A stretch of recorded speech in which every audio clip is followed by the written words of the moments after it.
حضرت عبداللہ ابن عمر رضی اللہ تعالیٰ عنہ بیمار ہو گئے، شدید علیم تھے، طبیعت مبارک میں کمزوری آ گئی، کچھ کھانے کو دل نہیں کرتا تھا، گھر والے بار بار کہتے کچھ کھا لیجئے کچھ کھا لیجئے، نہیں کھاتے تھے۔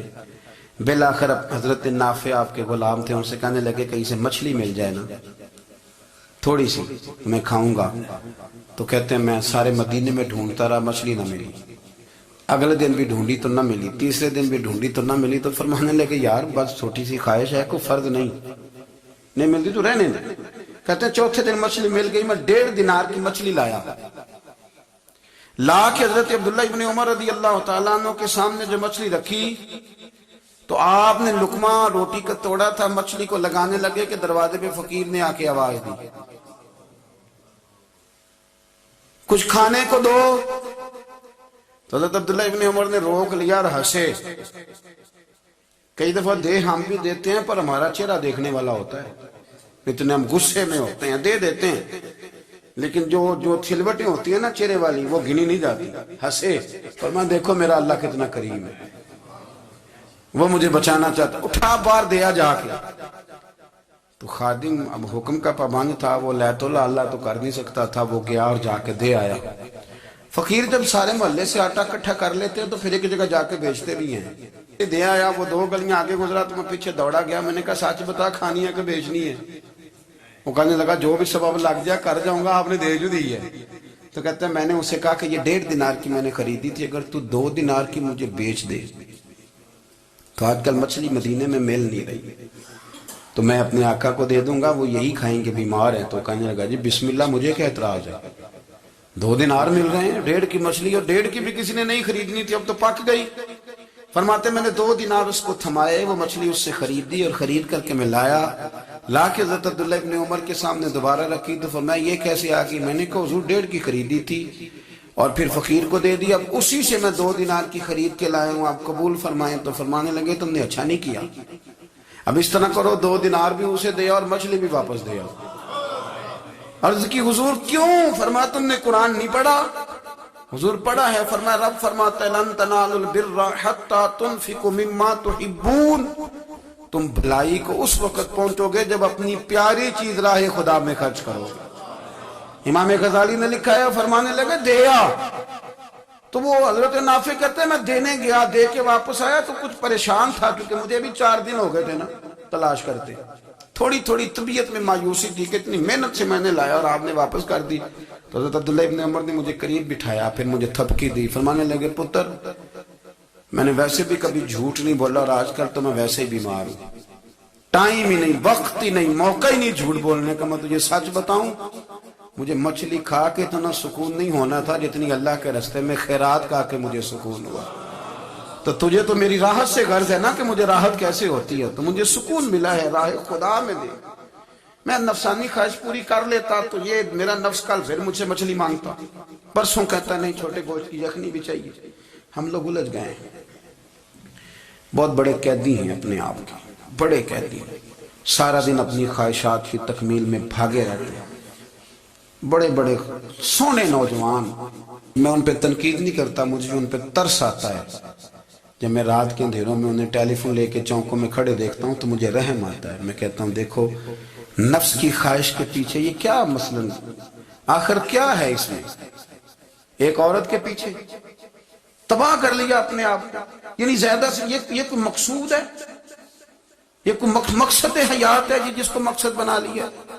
میرے عزیز بات کو سمجھ لیں، اتنا خوبصورت آدمی ہے اور اتنا اس کا اونچا قد کاٹ ہے، اور کیا کس کے پیچھے یہ بھاگا ہوا ہے، بڑا سمجھدار دانشور عقل مند آدمی، ذی روح بندہ، لیکن اس کا سٹیٹس آپ یہ ملاحظہ کریں کہ وہ 20-40 ہزار کی خاطر جھوٹ بولتا ہے، دھوکہ دیتا ہے، فریب اور فراڈ کرتا ہے۔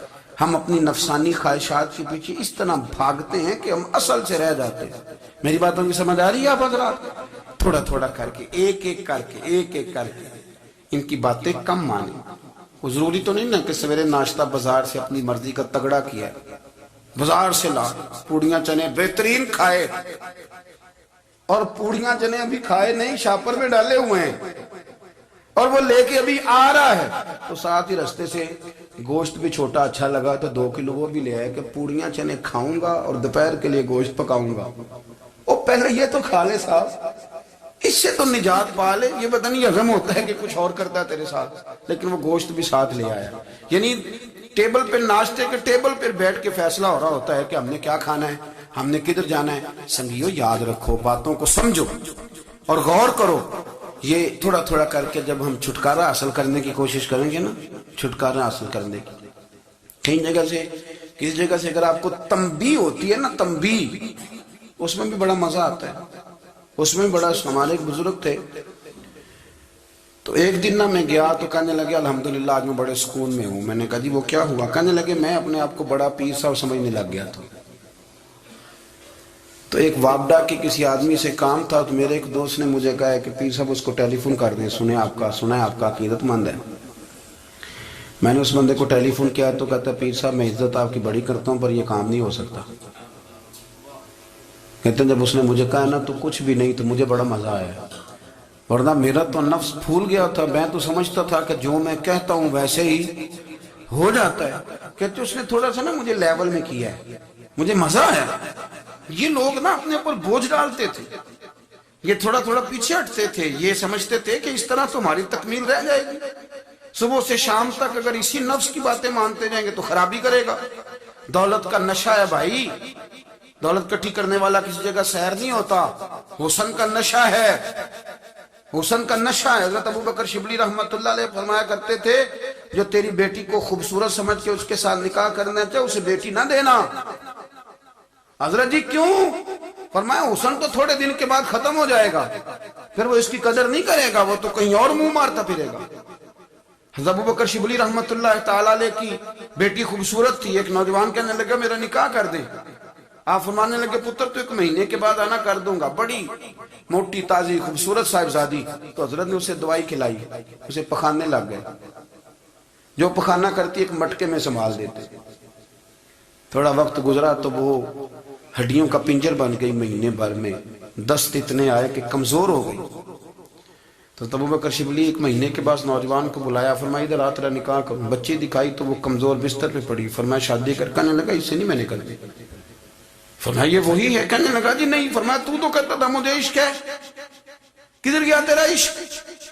کہنے لگا حضرت صاحب آپ کیسی بات کر رہے ہیں؟ فرمایا ادھر آ. پھر وہ مٹکا جس میں گند رکھا تھا وہاں لے گئے. فرمانے لگے تیرا اس کے ساتھ عشق تھا, یہ ہے تیرا عشق. فرمایا اسے تو میں 4 دن روٹی کھلاؤں گا پھر تندرست ہو جائے گی, لیکن میں دیکھنا چاہتا تھا کہ تو میری بیٹی سے پیار کرتا ہے یا اس کے چہرے پہ آنے والی کچھ وقت کے لیے سرخی سے پیار کرتا ہے, اس لالی سے پیار کرتا ہے جو جوانی کے وقت بچوں اور بچیوں پہ آتی ہے. کس چیز کے دلدار ہے؟ یعنی کیا مطلب؟ نفس کی غلامی, سراسر غلامی. اور پلٹ پلٹ کے اور بڑے بڑے سیانے بندے چھوٹی سی خواہش کے لیے. بڑا سمجھدار آدمی, بڑا سیانا بندہ. میں ایک بڑے بزرگ عالم تھے, میں ایک دفعہ ملنے گا تو پائے پکا رہے تھے, خود پائے پکا رہے تھے. تو وہ بڑے پیار کی بات ہوتی ہے نا, تو تامت باندھی ہوئی اور بڑی جناب خستہ حالی اور وہ پائے پکا رہے ہیں. تو میں نے ان سے کہا حضرت جی پائے تو کسی اور نے بھی پکا لینے تھے, آپ بخاری لے کے بیٹھتے, چلو میری طرح کا کوئی بندہ آپ سے استفادہ بھی کر لے گا. اب پائے آپ لائیں گے, پھر پکائیں گے, پھر آپ کھائیں گے, تو یہ تو 24 گھنٹے آپ کسی کام میں گزر جائیں گے. تو یہ چھوٹی سی خواہش کے لیے میں کسی چیز کو حرام نہیں کہہ رہا.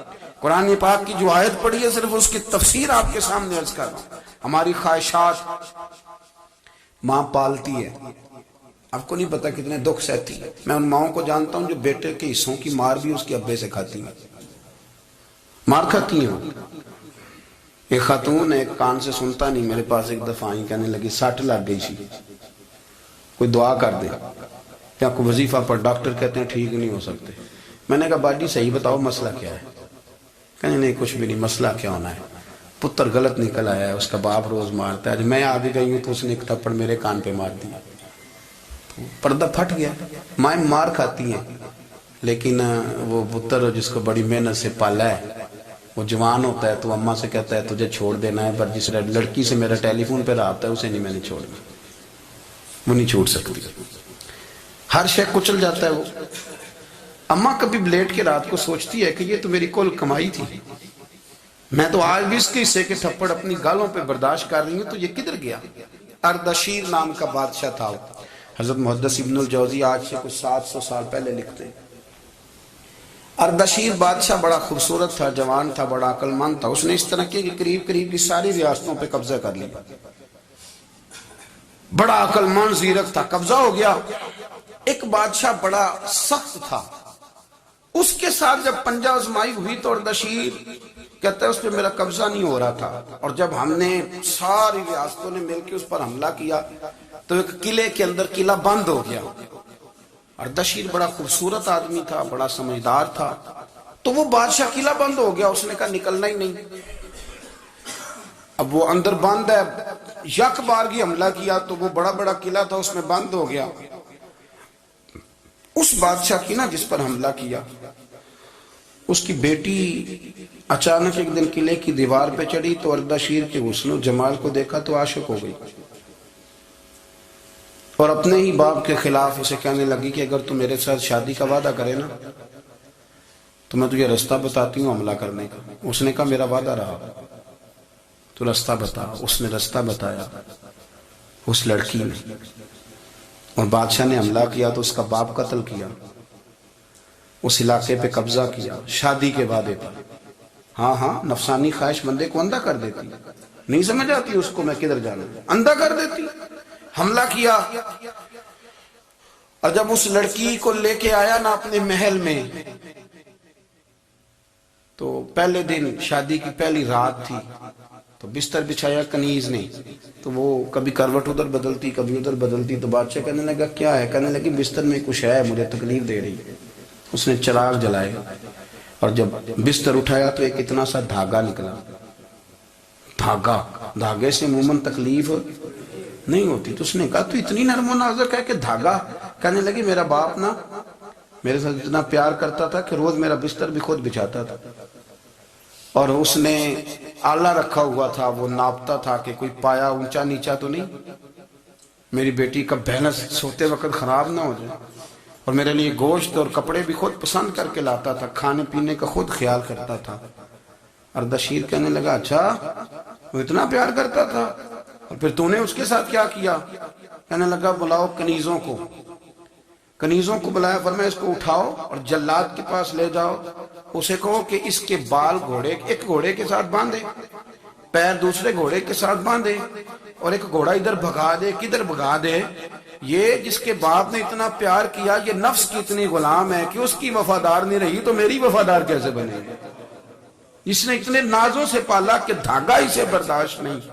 او یارو، یاد رکھو، اگر نفس کی غلامی کرو اور بڑے بڑے وفاداروں کو چھوڑ کے غلامی کرو تو پھر کہو وفادار مل جائیں، کوئی بول اب لڑا نہ بول بیٹھی ہوں دے خصم ناراض بڑ بولیاں دے، کہاں سر کھائے تے بل بل ٹھنڈ پائے، بڑے فرق نہیں سجنا بولیاں دے، جڑیاں خصماں دی وچ رضا وسن، پاگ جاگ جاندے انہاں گولیاں دے، آپ ادلیاں نو سردار پین تکے تے شرما والیاں نو جھوٹے ڈولیاں دے۔